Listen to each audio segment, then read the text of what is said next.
Setelah perjalanan panjang yang melelahkan dan penuh lika-liku, akhirnya geng 4G yang terdiri dari Dot, Kona, Robi, Peot, dan Bang Topan berhasil menemukan orang yang selama ini mereka cari, Pak Rungkad.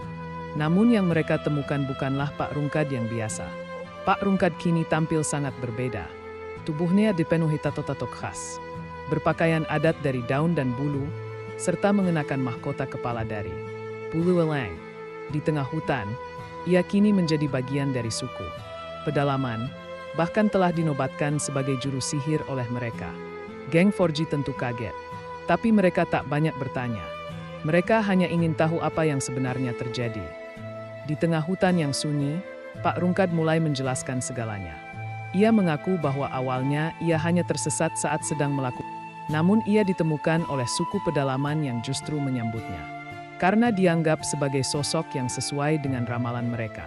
Sebelum lanjut, mohon subscribe channel ini dan tonton sampai akhir, supaya tidak ada kesalahpahaman yang terjadi, dan berikan komentar terbaik kalian teman-teman. Seseorang dari luar yang akan membawa pengetahuan dan penyembuhan. Pak Rungkad menunjukkan kemampuan pengobatan menggunakan tanaman herbal, yang membuatnya dihormati oleh suku tersebut. Sejak itulah, ia dianggap orang langit dan diberi peran sebagai juru sihir, penasihat spiritual dan medis suku tersebut. Namun belum selesai bercerita, ketua suku mendatangi mereka dengan wajah serius. Ia mengabarkan bahwa 2 orang suku yang menemani Pak Rungkad untuk sebuah misi penting ke lokasi lumpur abadi belum juga kembali. Padahal, lokasi itu adalah tempat sakral yang sangat berbahaya. Pak Rungkad pun ditanyai, kenapa ia sendiri yang kembali? Dan kenapa tidak ada laporan? Ternyata, setelah memasuki kawasan lumpur abadi, Pak Rungkad mengalami pengalaman aneh yang membuatnya kehilangan arah dan waktu. Ia bahkan tak sadar bahwa 2 pendampingnya belum kembali. Semua ini membuat sang ketua suku curiga. Untuk menjaga kepercayaan, suku pedalaman mengirim beberapa kelompok untuk menyusul mereka. Ketegangan pun mulai terasa. Selesai bercerita, Pak Rungkad menatap geng 4G dengan mata sendu. Ia berkata, "Aku rindu pulang, rindu kampung, rindu Maya." Geng 4G pun merasa hal yang sama. Mereka sudah terlalu lama berada di hutan ini, jauh dari kehidupan biasa mereka. Pak Rungkad pun mengajak mereka untuk pulang bersama ke Maja, kampung halaman mereka yang damai dan penuh kenangan. Namun masalahnya tidak sesederhana itu. Maja sekarang sangat sulit diakses.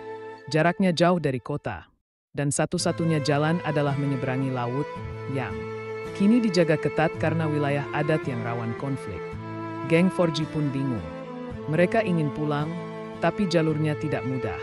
Di sisi lain, mereka tidak bisa begitu saja membawa, terutama tentang 2 orang yang hilang di lumpur abadi. Dengan berat hati, mereka sepakat untuk menunda kepulangan dan menyusun rencana untuk menyelesaikan masalah lumpur abadi lebih dulu. Mereka akan mencari 2 anggota suku yang hilang, menuntaskan semua yang belum selesai, baru setelah itu mencari cara untuk kembali pulang ke kampung halaman, Maja. Karena bagi mereka, pulang bukan sekadar kembali ke rumah, tapi juga menyelesaikan semua yang tertinggal. Hari masih pagi saat geng 4G bersama Pak Rungkad bersiap menyusuri jalur menuju lumpur abadi, sebuah wilayah mistis yang dipercaya sebagai tempat tinggal Rowleluhur. Suku pedalaman menyebutnya tanah yang menelan, karena siapapun yang masuk tanpa izin seringkali tidak pernah kembali. Mereka tidak sendiri. Suku pedalaman mengutus 1 pemandu, seorang pemuda pemberani yang juga kakak dari salah satu orang yang hilang. Sebelum berangkat, ketua suku memperingatkan, lumpur abadi bukan tempat biasa. Ini bukan hanya soal lumpur, tapi juga waktu, pikiran, dan niat. Jangan sombong, jangan ragu, jangan berbohong. Kalimat itu membekas di kepala semua orang, terutama Pak Rungkad. Di tengah perjalanan, suasana berubah. Hutan yang semula rimbun dan hangat mulai dipenuhi kabut. Suara burung menghilang, digantikan bisikan samar yang seolah berasal dari tanah. Robi mulai gelisah. "Bro, ini tempat apa sih? Kenapa kayak ngeri gini?" Aka hanya diam. Ia tahu, mereka mulai mendekat. Setelah 2 jam berjalan, mereka sampai di tepi rawa yang luas dan aneh. Di tengahnya, ada area lumpur hitam yang terus bergelembung pelan. Di atas lumpur itu ada sisa-sisa jejak kaki yang tiba-tiba menghilang begitu saja. Pak Rungkat berlutut, memejamkan mata. Ia menyentuh lumpur itu perlahan, dan tiba-tiba tubuhnya gemetar. Ia mendapat penglihatan 2 orang yang bersamanya. Saat itu tersesat dalam dimensi waktu yang berbeda, terperangkap dalam lingkaran lumpur yang hidup. Pak Rungkat akhirnya menjelaskan bahwa lumpur abadi adalah semacam gerbang waktu, tempat di mana masa lalu, sekarang, dan kemungkinan masa depan bertabrakan. Suku pedalaman sudah lama menjaganya karena percaya jika gerbang itu terbuka terlalu lama, ia bisa menelan seluruh hutan, bahkan dunia luar. Kini, 2 orang suku terperangkap di sana, dan lumpur itu tidak akan melepaskan mereka, kecuali ada tumbal kesadaran. Seseorang harus bersedia masuk dan mengarahkan mereka keluar. Tapi kemungkinan tak bisa kembali. Pengorbanan tak terduga. Tanpa pikir panjang, Peot, anggota geng 4G yang biasanya paling diam, maju dan berkata, "Kalau itu yang harus dilakukan, gue yang masuk." Semua kaget, tapi Peot tersenyum. "Gue pernah diselamatin. Pak Rungkat waktu kecil. Ini saatnya gue bayar." Dengan tali diikat ke pinggang dan jimat dari Pak Rungkat di lehernya, Peot melangkah ke dalam lumpur dan perlahan menghilang.